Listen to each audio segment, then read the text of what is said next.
Selamat pagi anak-anak sekalian, selamat berjumpa kembali. Kali ini kita akan membahas tentang hubungan jarak dengan waktu ya.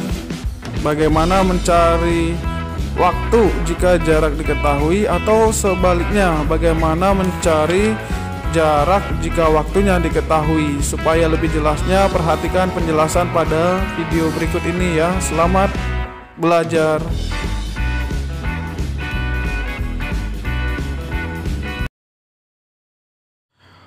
Sekarang kita akan belajar hubungan antara jarak dan waktu ya. Perhatikan, jika ada suatu kendaraan dengan kecepatan tetap, misalnya kecepatannya 40 km per jam. Jika jaraknya 40 km, maka waktu yang diperlukan untuk menempuh jarak tersebut adalah 40 dibagi 40 atau 1 jam ya. Itu yang pertama. Yang kedua, jika jaraknya 80 km, berapa jam waktu yang diperlukan untuk menempuh jarak tersebut? Kalian pasti tahu ya, jika 1 jamnya 40 km, berarti 80 km bisa ditempuh dalam waktu 2 jam. Selanjutnya, jika jaraknya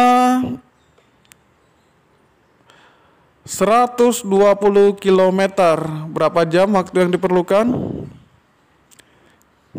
3 jam ya. Jadi untuk menempuh jarak 120 waktunya 3 jam. Selanjutnya kita perhatikan hubungan antara jarak yang ditempuh dengan waktu ya. 80 bisa dalam waktu 2 jam dan 120 km bisa ditempuh dalam 3 jam. Kalau kita perhatikan kalau dikali silang ya, misalnya perhatikan 40, kalau kita kalikan dengan waktu 2 jam atau dikali silang 40 kali 2, nah kita kalikan, akan sama hasilnya jika 80 dikalikan silang dengan 1 jam ya. Nah dari sini kita tulis dulu ya. Kita tulis dulu 40 dikali 2 hasilnya sama dengan 80 dikali 1. Nah, jadi ada hubungan yang sama ya.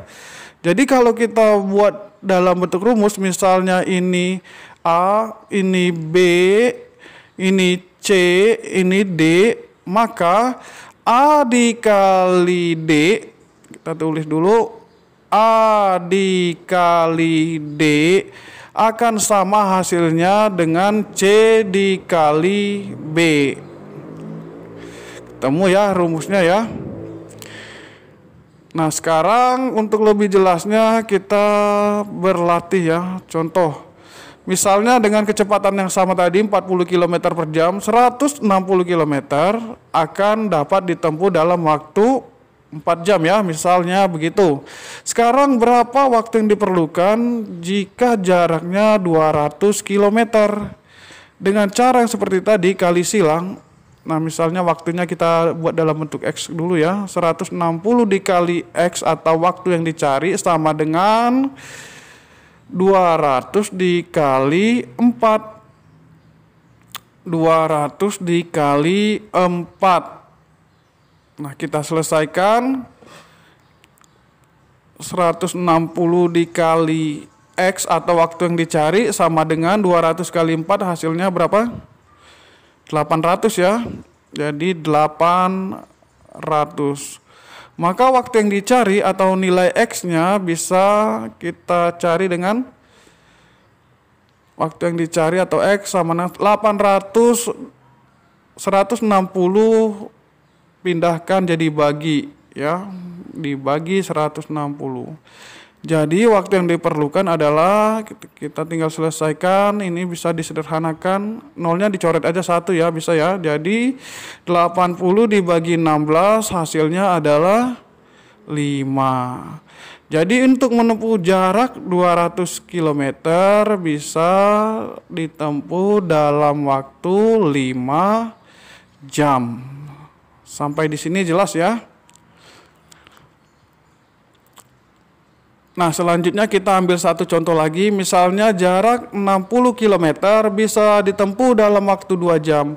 Berapa waktu yang diperlukan jika jaraknya 120 km? Nah, waktu yang dicari kita tulis dalam lambang X ya, boleh lambang lain juga boleh. Sekarang kita kali silang seperti tadi ya. 60 dikali waktu yang dicari atau dilambang dengan X sama dengan 120 dikali 2. 60 dikali waktu yang dicari atau X, 120 kali 2 berapa? 240 ya.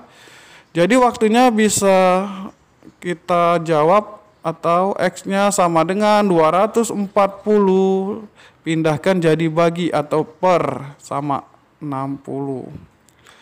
Jadi waktu yang dibutuhkan adalah, ini kalau bisa dicoret-coret ya, sama-sama bagi 10 kan. Nah, 24 dibagi 6 hasilnya adalah 4 jam. Jadi waktu yang diperlukan untuk menempuh jarak 120 km adalah 4 jam ya. Baiklah anak-anak, sampai di sini dulu pembelajaran kita tentang hubungan antara jarak dengan waktu. Mudah-mudahan apa yang telah kita pelajari bersama dapat dimengerti dengan baik. Sampai jumpa pada pembelajaran berikutnya.